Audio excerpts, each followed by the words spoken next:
얼마 전에 제가 구석기 산보를 하기 위해 나갔는데 주차장을 이렇게 한참을 쳐다봤어요.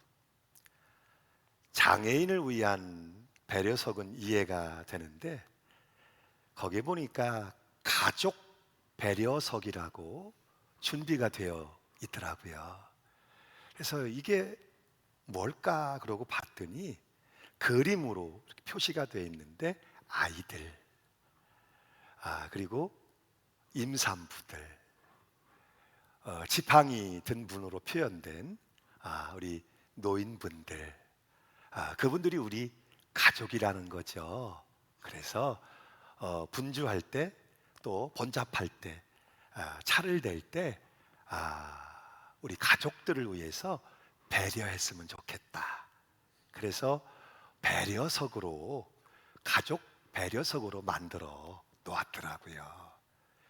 그걸 보면서 세상도 이렇게 배려하는 모습이 아름다운데 하나님의 교회가 배려할 수 있을 때 그 사랑으로 더 아름다운 교회가 될 수 있지 않겠냐, 그런 마음에 묵상을 주셨어요. 사실 우리가 함께 하나님을 예배하고 또 은혜 받기 위해 이 예배의 자리로 부르심을 입었고 올라왔어요. 다 우리는 어디든지 누구든지 여러분이 원하시는 자리에 앉으실 수 있지만 우리도 사랑으로 배려할 줄 아는 교회. 그래서 우리 임산부들 또 병약자들 혹은 노약자들, 그리고 마음이 교회 처음 오시거나 늦게 오시는 분들처럼 민망함을 가지고 있는 경우는 없어요. 그래서 그분들을 우리가 배려하는 그런 모습을 가지면 하나님 보시기에 더 사랑으로 아름다운 교회 될 줄로 믿습니다. 또 여러분 뒤에 앉지 마시고 위에 앉지 마시고 이렇게 예배의 자리에 또 예배에 앞으로 나오시기를 그렇게 강조해서 권해드리는 이유 가운데 하나는 사모하는 영성이에요. 사모하는 자. 여러분, 그 많은 사람들이 있지만 모두 다 주님을 영접한 게 아니에요. 주님을 보기 위해서 주님을 사모함으로 내가 예수를 꼭 봐야 되겠다. 그래서 뽕나무로 표현되고 있지요. 큰 나무 위라도 올라가기를 원했던, 그래서 예수님께 더 가까이 예수님을 만나기를 원했던 삭개오가 그 많은 사람들 가운데 그날은 놀라운 은혜를 입게 되잖아요. 그래서 앞으로 나아간다는 표현은 우리가 사모하는 이 열심의 표현인 거예요. 뒤로 물러간다는 것은 어찌 되는가 보자 하고 구경하려는 마음이 담겨져 있다면 앞으로 나아가고자 하는 마음은, 그렇지요, 이 영적인 거니까 영성이잖아요. 주님께 더 가까이, 말씀에 더 가까이 내가 주의 은혜 받기를 사모하나이다 하는 의지적인 표현이거든요. 또 우리가 앞으로 나아갑시다, 앞자리에 앉읍시다 하는 표현은 집회의 영성이에요. 여러분, 집회의 영성은 모이는 영성이에요.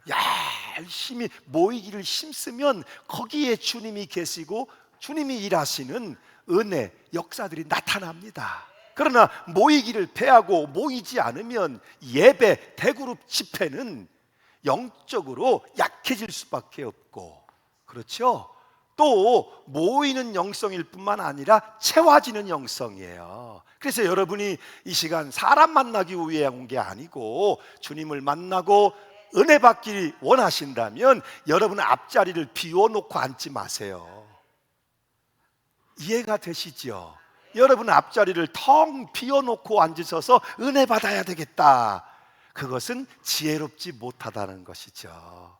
열심히 주의 이름으로 모일 때, 또 열심히 사모함으로 나아갈 때, 오늘도 살아계신 하나님, 우리 위에 은혜를 예비하시고 인도하시는 주님을 경험하게 될 줄로 믿습니다. 그러니까 그렇게 하자고 안내의원들을 특별히 세운 거니까 왜 나한테 저리 가라고 하시오, 왜 나한테 이리 가라고 하시오 하고 역정내지 마시고, 할렐루야. 우리가 함께, 나 혼자 예배하는 게 아니라 우리가 모두가 함께 하나님을 예배하고 그 가운데 임하시는 주님의 은혜를 경험해야 하니까 안내의원들의 섬김을 여러분 잘 받으셔서, 아멘, 오늘도 은혜가 임하고 그 은혜 내가 받는 예배되게 하시기를 주 예수 이름으로 축원합니다. 아멘. 지난 여름 우리는 말씀에 묻다라는 주제를 가지고 우리 기독교 신앙의 난제들을 하나님 말씀에 묻고 답을 찾아봤죠. 처음부터 말씀드렸지만 정답을 찾기란 원래부터 어려운 문제였어요. 그러나 하나님 말씀 앞에 솔직하게 질문해 보면서 우리가 확실하게 알게 되는 것들은 있었던 것 같아요. 결국 믿음은, 신앙은 이해의 영역이라기보단 믿음의 영역이다 하는 거죠. 내가 알고 믿었나이다가 아니고 믿고 알았나이다. 내가 알고 경험했나이다가 아니고 내가 경험함으로 알게 되었나이다. 신앙은 우리 이성 이해의 영역보다 먼저 믿음을 주옵소서, 믿음이 필요한 영역이라는 것, 그리고 그 믿음은 하나님이 계신 것과 살아계신 하나님을 믿는 것이고 그 하나님이 임마누엘, 우리 가운데 오셔서 함께 하심을 믿는 것이고 오늘도 그분이 나를 사랑하시기에 나를 아신다는 것, 내 삶의 모든 것들이 합력하여 선을 이루도록 하나님이 개입하시며 간섭하시며 역사하신다는 것을 믿는 것이죠.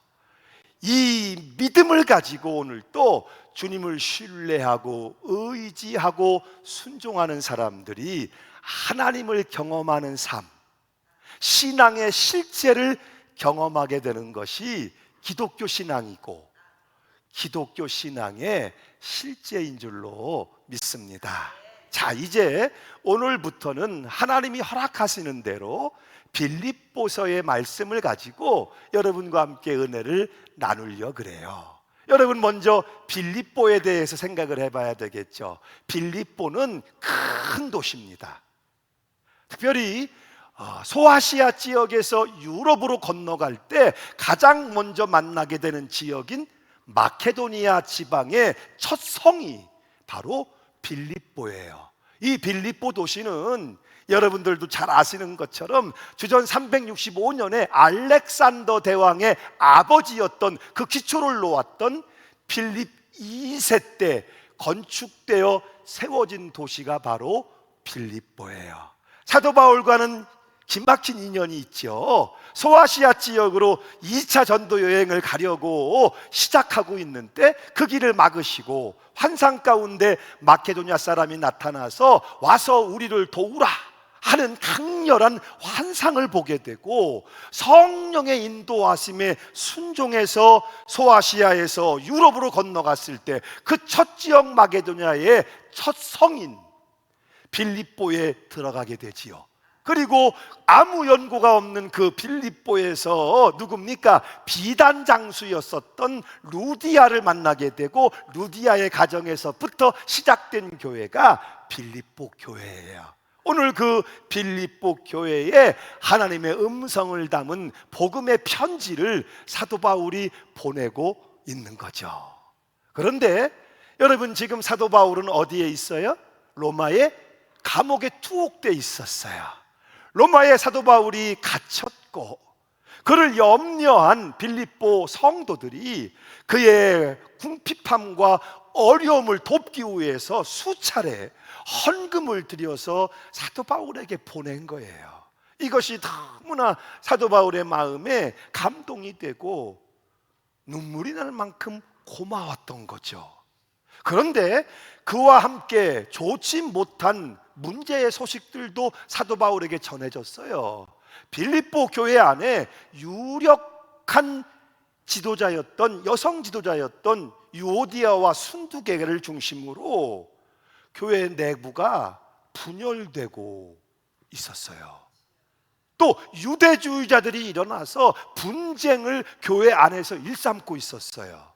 그런데다 사도 바울은 투옥이 됐는데 그 투옥이 장기화되면서 회의론들이 교회 안에서 부정적으로 일어나고 있었어요.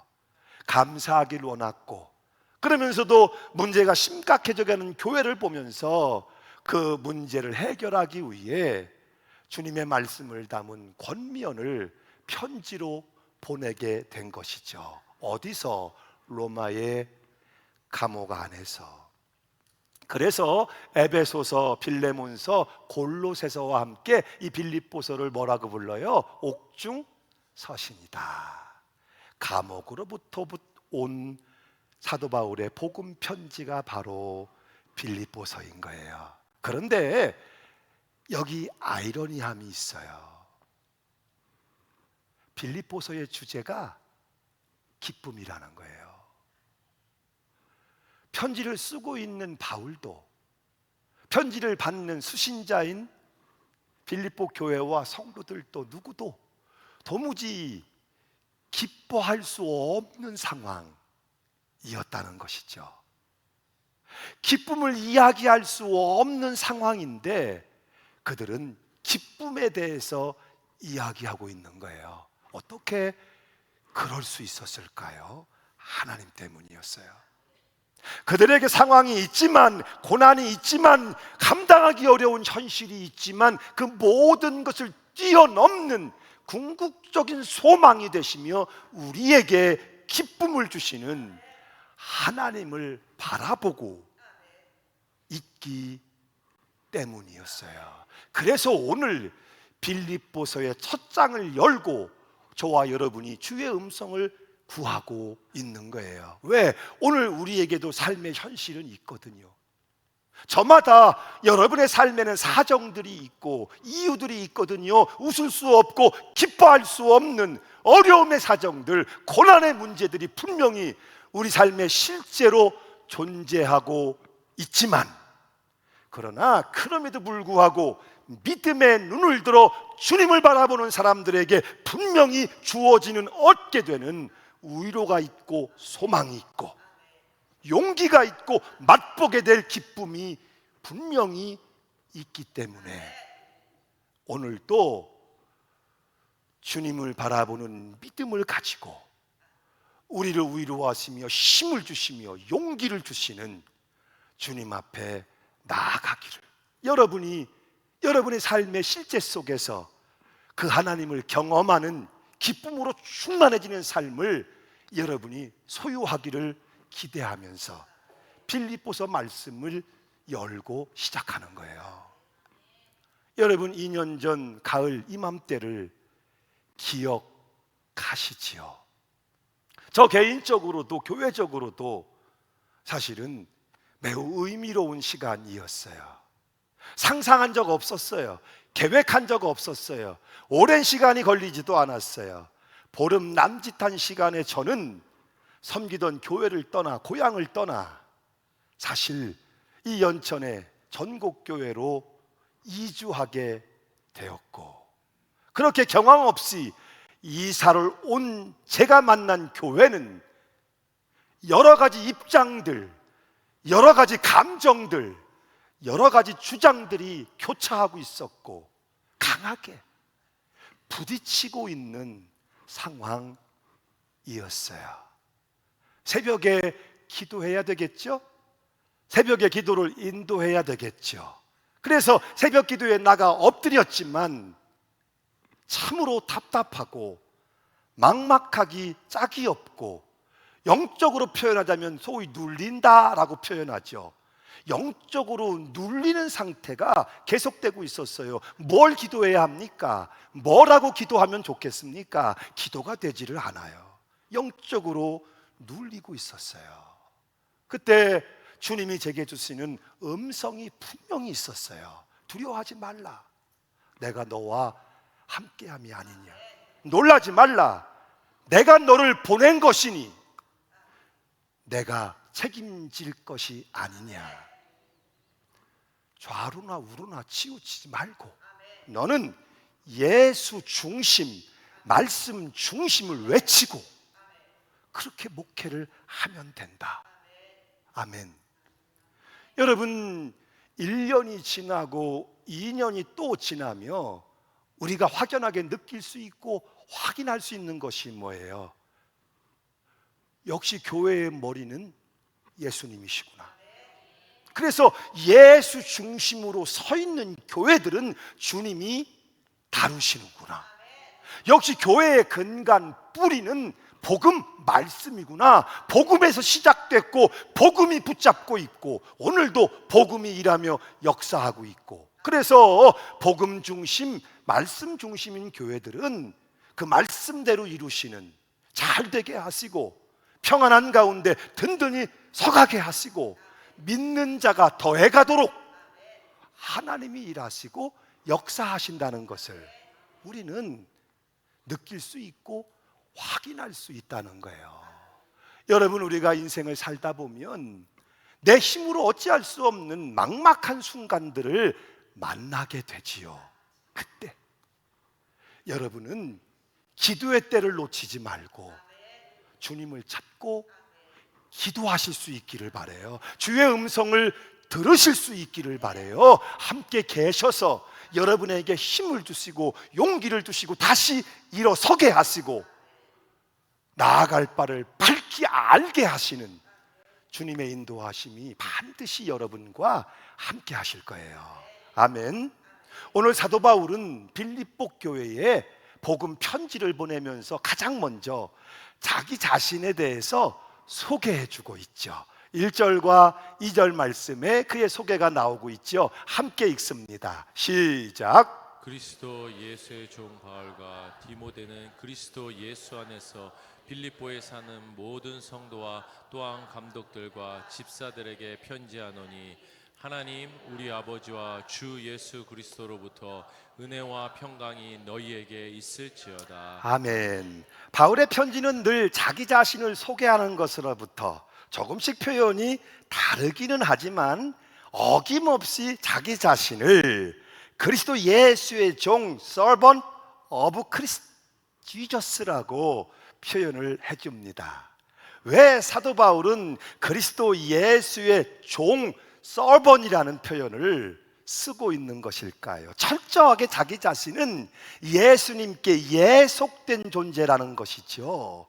나에게 생각과 판단이 있고 지식과 경험이 있지만 주님 앞에서는 나의 생각과 판단과 지식과 경험들을 다 내려놓고 전적으로 그분을 따르며 순종하겠다는 표현인 것이지요. 한마디로 말하면 나는 내 일생은 오직 예수님을 주인으로 모시고 살겠다는 고백인 거예요.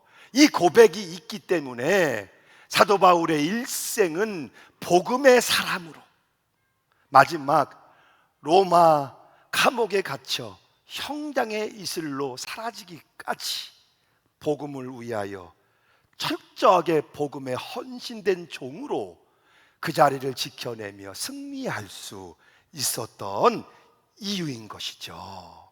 여러분, 오늘 우리가 생각해 보기를 원하는 것은 과연 누가 우리 삶의 주인이 되고 있느냐는 거예요. 우리 삶에 누가 주인 노릇을 하고 있지요? 내 삶의 주인은 누구일까? 나는 무엇에 종 노릇하며 살아가고 있는 것일까요? 현대인들이 주인으로 삼고 있는 여러 가지 예를 들 수 있지만 가장 대표적인 것 3가지 정도를 꼽아볼 수 있을 것 같아요. 첫째는 금쪽 같은 내 새끼. 그죠? 진짜 금쪽 같은 내 새끼예요. 자식을 위해서라면 희생도 헌신도 아끼지 않아요. 그런데 그렇게 금쪽 같은 내 새끼가 TV에 나오는 금쪽 같은 내 새끼에 오은영 박사의 솔루션, 그의 처방 혹은 그의 진단이 필요한 아이들을 만들어내고 있는 것은 아닐까요? 금쪽 같은 내 새끼가 내 삶의 주인이 되어 있을 때 생각해 봐야 할 문제죠. 또 하나의 주인은 역시 돈이죠. 현대인들은 정말 돈 좋아합니다. 문제는 그 돈이 주인 노릇하고 있고 우리가 돈의 종 노릇하고 있다는 사실이에요. 그래서 돈 앞에서는 가족도 없고 친구 관계도 없고, 그 정도 되면 신앙이, 믿음이 무슨 힘을 쓸 수 있어요? 돈이라는 현실 앞에서, 돈이라는 주인 앞에서 여러분이 가지고 있는 그 신앙이, 그 믿음이 어떤 힘을 쓸 수 있겠습니까? 돈이 주인 노릇하고 있는 시대임을 부인할 수가 없죠. 그리고 또 하나 대표적인 거, 성공이죠. 오죽하면 현대인들을 가리켜 성공제일주의자라고 말하겠습니까? 심지어는 목사님들 목회 세미나를 열면 성공제일주의적 목회를 해서는 안 된다, 큰 교회, 많이 모인 교회, 야, 저 목사 목회 성공했어, 이런 말들이 주위에 가득하면서 교회 안에까지 성공제일주의가 주인되어서 주의 종들도 신앙인들도 종노릇하게 만드는 성공. 그래서 여러분, 공부 왜 합니까? 성공하기 위하여. 사람 왜 만납니까? 성공하기 위하여. 결혼을 왜 합니까? 성공하기 위하여. 예수를 왜 믿습니까? 성공하기 위하여. 그렇죠. 예수님을 두고 내 성공의 보조자, 조력자, 혹은 조금 더 지나치게 표현하자면 심부름꾼 정도. 여러분은 신앙생활 하면서 누구를, 무엇을 주인으로 모시고 살고 있으십니까? 금쪽 같은 내 새끼? 돈? 성공? 오늘 저와 여러분이 연약한 그리스도인이지만 이 한 가지만큼은 분명해야 할 줄로 믿습니다. 나는, 내 삶의 주인은 오직 한 분, 예수 그리스도십니다. 할렐루야. 오늘 이 고백을 분명히 가지고 나아갈 수 있기를 축복합니다. 이제 사도 바울은 편지를 보내면서 이 편지를 받는 수신자들을 빌립보 교회에 있는 성도들과 함께 감독과 집사라고 이야기하고 있어요. 누구에게 이 편지를 쓰고 있는 거예요? 교회 성도들에게 편지를 쓰고 있지만 사도 바울은 두 부류를 특별하게 언급해요. 감독과 집사들이라고 언급하고 있어요. 초대교회의 감독과 집사들은 요즘 교회의 감독 집사를 의미하는 건 아니에요. 교회를 책임지고 있는 최고의 영적 지도자들을 의미하고 있는 것이죠.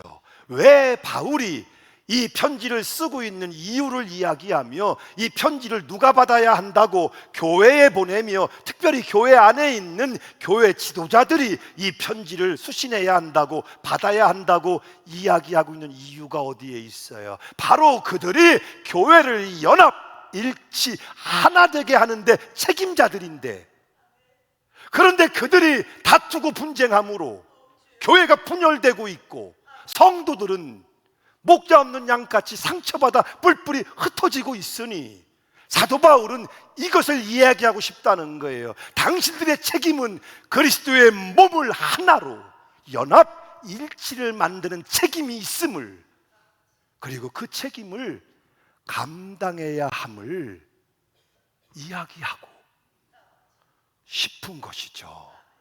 오늘도 교회 안에는 여러분 조직이 있어요. 맡은 자들이 있어요. 그리고 지도자들이 있죠. 어떤 이는 목사로, 어떤 이는 장로님으로, 어떤 이는 권사님으로, 집사님으로, 또 기관과 부서를 맡은 리더들로 주님이 부르셔서 교회를 위하여 세우셨죠. 왜? 그들을 통해서 의무를 감당하라고, 그들을 통해서 역할을 감당하라고, 그리고 책임져야 할 때 그들이 주님의 교회를 위하여 책임져야 한다고. 많은 성도들 가운데 특별히 당신은 이 역할을 해달라고, 당신은 이때 이 책임을 져달라고, 당신은 그럼에도 불구하고 의무를 감당하며 순종해달라고 주님의 몸된 교회를 위하여 지도자들을 세워주신 것이죠. 그래서 교회의 지도자들은 더 많이 기도해야 하고 더 믿음의 싸움을 싸워야 하는 것이죠. 왜? 내가 더 많이 희생해야 하고 헌신해야 하고 인내해야 하고 믿음의 싸움을 싸우며 이겨내야 하기 때문에 더 많이 기도하며 믿음의 씨름을 싸우는 자가 돼야 한다고. 그럴 때 하나님이 그 교회에 믿는 자의 수를 더하고 구원받는 자의 수를 더하고 성도들로 하여금 소떼와 양떼가 기름지며 번성하며 주님의 교회를 향한 주님의 뜻이 이루어질 수 있기 때문에. 그런데 이것을 잘 모르게 되면 교회의 지도자는 필연적으로 의무, 역할, 책임과 직결되어 있는데 이걸 놓치면 세상적인 어떤 지위처럼 혹은 권위처럼 그렇게 느껴지면 그렇게 시간이 흘러갈수록 나중엔 그것만 남아서 교회를 세워가도록 세운 지도자들이 그 역할을 하는 것이 아니라 교회를 상하게, 교회를 해치는 역할들을 하게 된다는 것이죠. 오늘 사랑하는 여러분들은 이 교회에 어떤 직분자들로 혹은 어떤 역할을 하라고 주님의 부르심을 입었나요? 그걸 알고 더 많이 여러분이 기도하기를 시작할 때, 믿음으로 헌신하기를 시작할 때 주님의 교회는 하나님의 마음을 시원하게 해드리는, 아멘, 오늘도 하나님을 기쁘시게 하는 영광과 축복의 교회 될 줄로 믿습니다. 아멘. 사도 바울은 이제 빌립보 교인들이 생각났다고, 빌립보 교인들을 위해서 간구하고 있다고 고백해주고 있죠. 3절로 4절입니다. 함께 읽죠. 시작. 내가 너희를 생각할 때마다 나의 하나님께 감사하며 간구할 때마다 너희 무리를 위하여 기쁨으로 항상 간구함은. 아멘. 바울은 항상 빌립보 교회와 성도들을 생각했다는 거예요. 그러니까 빌립보 교회의 성도들은 바울에게 있어서는 사무치는 그리움의 대상이었다는 거예요. 오늘 저도 여러분도 누군가에게 그리움의 대상이 될 수 있기를 바라요. 서울여대 장경철 교수는 사랑을 하려면 상대방에게 그리움의 사람이 되라, 이렇게 말해주고 있어요. 즉 상대방에게 그리움의 사람이 되기 위해서 상대방과 함께 있을 때 좋은 말을 하고 좋은 행동을 하고, 그래서 그가 혼자 있을 때 그 사람이 생각나도록, 그 사람이 그리워지도록 거기서부터 사랑이 시작된다는 거예요. 오늘 저는 한 사람의 목사로서 우리 교회 성도님들에게 생각나는 사람, 그리운 사람이 될 수 있기를 바라고요. 또 하나님 앞에서 궁극적으로는 하나님이 생각하시고 기억하시는 사람이 될 수 있기를 바라고요.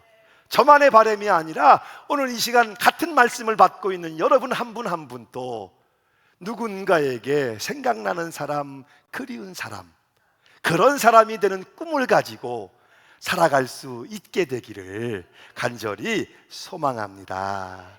바울은 빌립보 교인들을 생각할 때마다 하나님께 감사하고 기도할 때마다 기쁨으로 간구한다고 말씀하고 있어요. 왜 교인들을 생각할 때 감사할 수밖에 없을까? 왜 교인들을 생각할 때 기도할 수밖에 없을까? 그 이유를 보니까 복음을 위하여 쓰임받고 있기 때문에. 교회로 부르신 이유, 빌립보 교회가 시작되며 성도 한 사람 한 사람 교회로 부르신 이유, 여러 가지 상황들, 고난이 있지만 여전히 복음을 위해서 쓰임받고 있기 때문에 오늘 전국교회를 통해서 부름받은 저와 여러분이 복음을 위하여 부름받았음을 알고 순종하기를, 충성하기를 다할 때 우리 역시도 하나님께 기쁨이 되고 기억되고 생각나는, 할렐루야, 은혜의 종들이 될 줄로 믿습니다. 사실 우리는 나 주님의 기쁨 되기 원하네, 그렇게 찬송하기를 좋아하고 고백하기를 좋아하지만 실제로는 그렇게 잘 살아내지 못할 때가 우리 자신들에게 많이 있다는 사실이죠. 누군가 당신을 생각할 때, 누군가 당신이 떠오를 때 참 감사하다, 참 기쁘다, 특별히 주님이 생각하실 때 참 고맙고 감사하다.